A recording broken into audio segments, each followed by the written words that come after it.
Tatalakayin natin ang kamanghamanghang teorya na si Crocodile ay dating babae sa video ngayon, pati na rin magbigay ng ebidensya na sumusuporta sa katotohanan ng teoryang ito. Maraming tao sa napakalaking universo ng One Piece na may mga misteryosong nakaraan at nakabaon na mga lihim. Si Crocodile ay isa sa mga pinakakaakit-akit na karakter. Ito ay ipinahayag sa panahon ng Impel Down na si Emporio Ivankov, isa sa mga pinakasira-sira na karakter sa serye, ay kilala na si Crocodile noong silang dalawa ay mga baguhan pa na pirata. Ang mga pag-aangkin na ito na ginawa ni Ivankov ay nagdulot ng iba't ibang mga intriga at teorya tungkol sa kasaysayan ng kilalang dating warlord. Si Ivankov ay isang pioneer na kinikilala para sa kakayahang kontrolin ang mga hormone at iba pang mga sangkap ng katawan gamit ang devil fruit na Horu-Horu no Mi. Ang misteryosong pag-uusap sa pagitan ng dalawang karakter na ito ay nagdulot ng mga imahinasyon ng mga tagahanga at nagbunga ng isang nakakaintriga na teorya tungkol sa tunay na pagkakakilanlan ni Crocodile. At sa kanyang pakikipag-ugnayan kay Crocodile sa Impel Down, naglabas si Ivankov ng isang nakakaintriga na banta, na nagpapahiwatig na alam niya ang isang lihim tungkol kay Crocodile, sa pamamagitan ng pag-uuyam sa kanya at paulit-ulit na pagtawag sa kanya ng Crocoboy. Ang teoryang ito ay nagmumungkahi na si Crocodile ay dating isang batang babae, bago pa niya nakuha ang mga panlalaking hormone mula sa mga kakayahan ng devil fruit ni Ivankov. Ang kakayahan ni Ivankov na baguhin ang mga hormone, baguhin ang hitsura ng mga tao, at baguhin ang kanilang biolohikal na kasarian ay nagbigay sa ideyang ito ng higit na traksayon. Sinasabing si Ivankov ay nag-alok ng tulong kay Crocodile sa pagsasailalim sa metamorphosis na ito, marahil bilang bahagi ng isang pamamaraan na kumuha ng bagong pangalan at ituloy ang kanilang mga layunin bilang isang pirata. Nagtatampok na ngayon ang One Piece ng iba't ibang nakakahimok na kwento, kabilang ang misteryong nakapalibot sa background ni Crocodile, at ang salaysay ay hindi tumitigil sa pagpapakilig sa mga manonood sa mga hindi inaasahang pagkakataon at mga kagiliw-giliw na pagtuklas.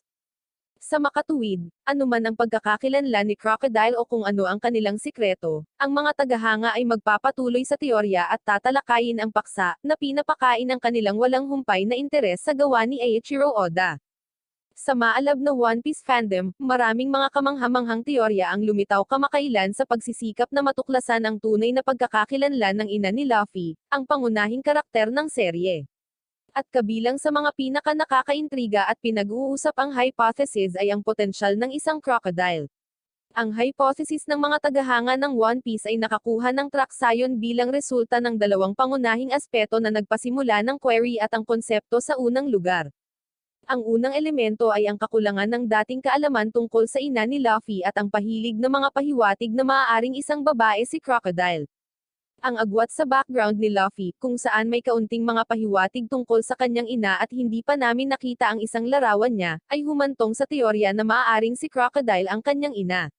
Dahil dito, nagkaroon ng maraming talakayan at debate, partikular na mula sa ilan sa aming mga pinakamasigasig na tagasunod, tungkol sa ina figure ng pangunahing tauhan. Simula sa premise na iyon, maraming pahiwatig tungkol sa background ni Crocodile ang naging dahilan upang bumuo ang komunidad ng iba't ibang teorya tungkol sa potensyal na relasyon sa pagitan ng dalawang karakter na ito.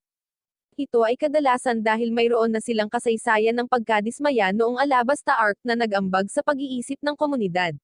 Ngayon, isa sa mga pangunahing teorya sa mga tagahanga ng One Piece ay ang Crocodile ay maaaring ang ina ni Luffy, na konektado sa paniwala na maaaring siya ay isang babae sa isang pagkakataon bago nagbago. Ngayon, ang misteryong bumabalot sa background ni Crocodile na dati nang tinalakay pati na rin ang katotohanan na si Ivankov ay may kapangyarihang baguhin ang kasarian ng mga tao sa pamamagitan ng kanilang paggamit ng kanilang devil fruit ang nagpasulong sa pagpapalagay na ito. Nagsimula nang mag-hypothesize ang mga tagahanga na maaaring hinanap ni Crocodile si Ivankov upang sumailalim sa isang pisikal na metamorphosis na itinatapon ang kanyang pagkakakilanlang pambabae upang magkaroon ng isang panlalaking katauhan at maging kakaiba sa iba pang mga pirata.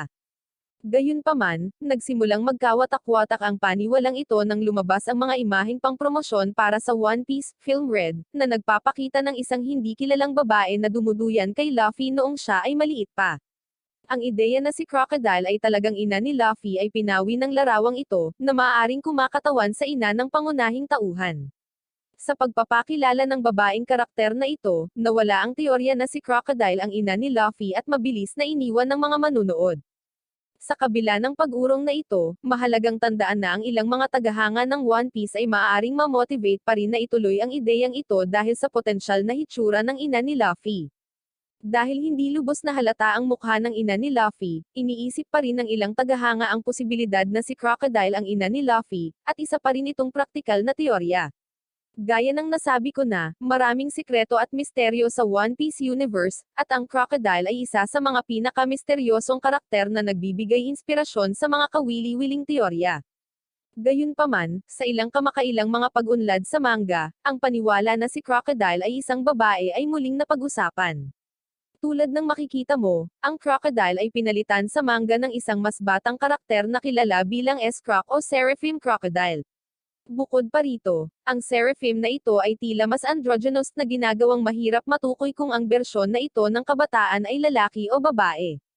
Ang desisyon ng disenyong ito ng may akda ng One Piece na si Eiichiro Oda ay nagpapataas ng posibilidad na may itinatago siya sa mambabasa tungkol sa Crocodile upang maihayag ito sa isang mahalagang punto sa kwento.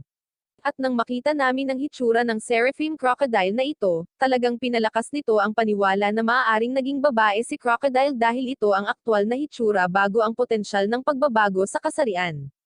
Sa makatuwid, ang hitsura ni Crocodile ay mas androgynous sa edisyong ito, na may mas malambot na mga katangian ng mukha at katangian na nagpapahirap sa malinaw na pagtukoy sa kanyang kasarian. Kahit na sila ay malinaw na mga kabataan, ang nakababatang Mohawk o kahit na Janebay na mga bersyon gayunpaman ay may mas manly tone kaysa sa S-Snake o Boa Hancock na mga bersyon. Maraming nangangatwiran na ang desisyon ni Oda na ilarawan ang Crocodile sa ganitong paraan ay partikular na ginawa upang itago ang kanilang tunay na pagkakakilanlan at panatilihin ang isang misteryo tungkol sa kanilang background. Ngayon, kilala si Oda sa kanyang kakayahang lumikha ng masalimuot at nakakagulat na mga kwento. Mayroon din siyang talento sa pagbuo ng mga nakakaaliw na karakter at sa pagtago ng mga sikreto hanggang sa tamang panahon para ilantad ang mga ito. Bukod pa rito, ang androgynous na hitsura ni Seraphim Crocodile ay maaaring sadyang pinili upang pukawin ang interes ng mga tagahanga at magudyok ng higit pang mga teorya at tsismis tungkol sa aktwal na pagkakakilanlan ni Crocodile. Ngayon, bilang karagdagan, nakakita na kami dati ng mga pagkakataon ng mga karakter na nakaranas ng mga pagbabago sa katawan at pagbabago ng pagkakakilanlan sa buong kasaysayan ng One Piece.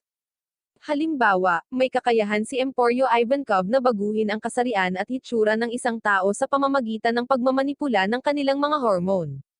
Ang pagkakataon na humingi ng tulong si Crocodile sa paglipat ng kasarian na ito ay higit na nadagdagan ng relasyon nina Ivankov at Crocodile na napag-usapan na natin. Ang isa pang kamakailang halimbawa ay noong binigyan ni Doc Q ng sakit si Lo at ginawa siyang babae sa pakikipaglaban ni Lo sa mga tauhan ng Blackbeard.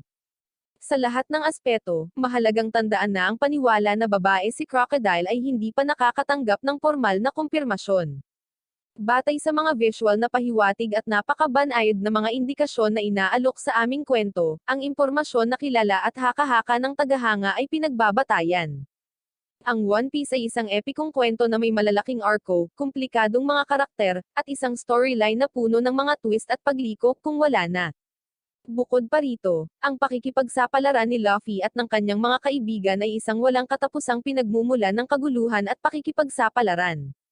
Sa makatuwid, anuman ang paglabas ng mga konsepto ng Crocodile, ang One Piece fandom ay magpapatuloy na pukawin ang mga haka-haka na pag-iisip, masiglang debate, at pagnanais na matuklasan ang pinakamalalim na misteryo ng napakalawak na mundong ito na nilikha ni Ichiro Oda. Napakahalaga na panatilihing bukas ang isip at isaalang-alang ang lahat ng mga potensyal na resulta habang hinihintay natin ang mga bagong tuklas na ito at mga plot twist. Sa ngayon, hindi malinaw kung sino talaga si Crocodile, ngunit hindi nito napigilan ang mga tao na manghula at makabuo ng kanilang sariling mga teorya. Kung tutuusin, ang paglalayag ni Luffy at ng kanyang mga kasama ay hindi pa tapos, at habang ang kwento ng One Piece ay umuusad sa konklusyon nito, maraming mga sorpresa ang naghihintay para sa amin, mga tagahanga ng One Piece, na hindi pa nabubunyag. Mga kaibigan, ngayong nasabi na iyan, interesado kaming marinig ang inyong mga opinyon.